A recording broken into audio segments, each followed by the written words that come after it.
All right, let's move on to number 2. I'm going to break some fallacies here. Okay, number 2, choose who is best suited for each activity. There are 2 key points I want to drive with number 2. One is, and we continually talk about this, I want you to focus on strengths. Okay? I want you to celebrate your strengths. Guess what, guys? I also want you to celebrate your weaknesses. Celebrate them. They are weaknesses for a reason. You know why they're weaknesses? Because you want them to be weaknesses. I don't have a problem with that. We all have strengths, we all have weaknesses. What I don't want you to hear from this company is that we're here to help you fix your weaknesses. No, we're not. We're not. Okay? When you're ready to fix a weakness, guess what? We're here to help.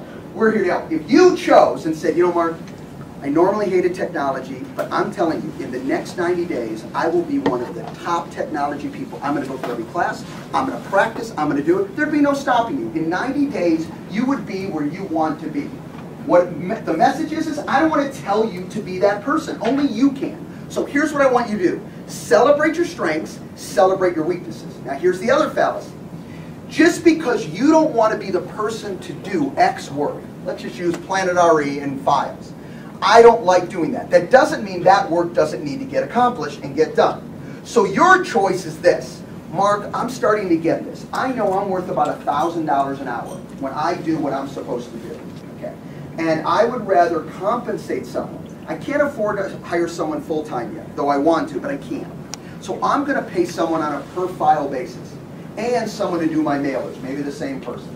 Okay? Someone else might say, you know what, I've got someone part-time. I'm splitting an assistant with someone. Okay, or I got someone helping me out like on a part-time basis. And then someone else is saying, I'm going for it.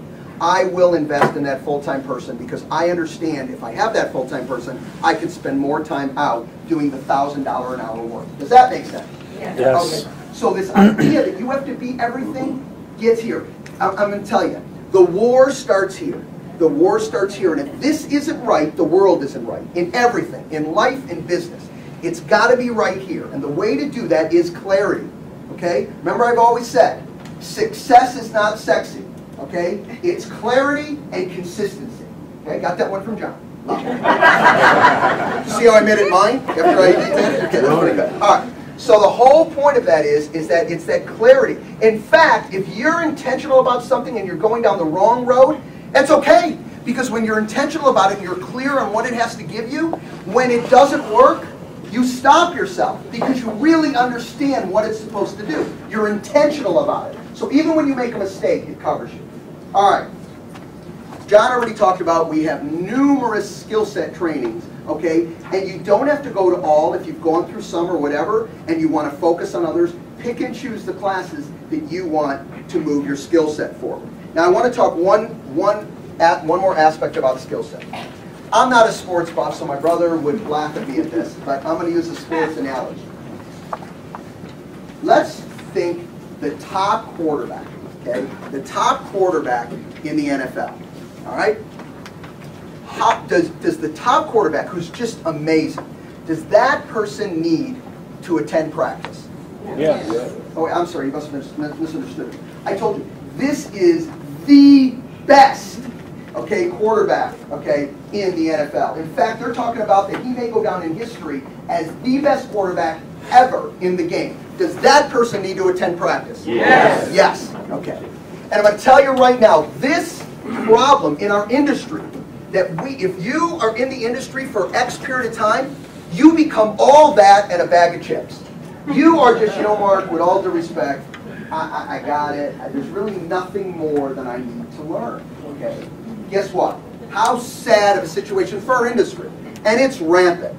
Okay, there's not a business in the world that I know of that succeeds on a consistent basis, continually year after year, that doesn't continually train itself, work, and practice. And even the #1 quarterback has to show up to practice. All right? Why? Because guess what? We're human.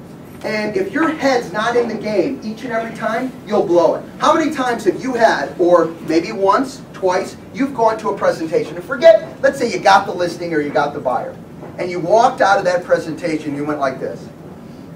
Whew, that was a lousy one. What was I thinking? I mean, even the questions they asked me made no sense, my answers. What was I thinking? Your head just wasn't in the game. It's not like you forgot how to write an offer. You forgot how to price a property. You had no practice. You weren't on your game. The sad part is, the positive in my example is you got the deal. Good luck. The sad part is you're missing deals. And you're not missing $1,000. You're missing $5,000, $6,000, $10,000 opportunities. You know what? We've gotten emails of, what's this 37 bucks? What's this? Oh, do I get a subsidy of $10? Da da da da da. But you'll let a $10,000 opportunity go. All right? Okay, you get your power bill at home and you're concerned. Is it up 20 bucks? This is going on. Yet you'll go out to an opportunity and not on your game in tune. You want to go in there, and guess what? Did you notice this? If you're doing a lot of listing presentations or a lot of buyer presentations on a consistent basis, you're better? Well, guess what? You're being forced to practice. And your head's in the game, and you're thinking about it. And so when someone else brings it up, you're there. Make sense? Yes. Okay. So guys, practice is part of being great. And great people continue to practice to get greater. And it never ends. That's the beauty.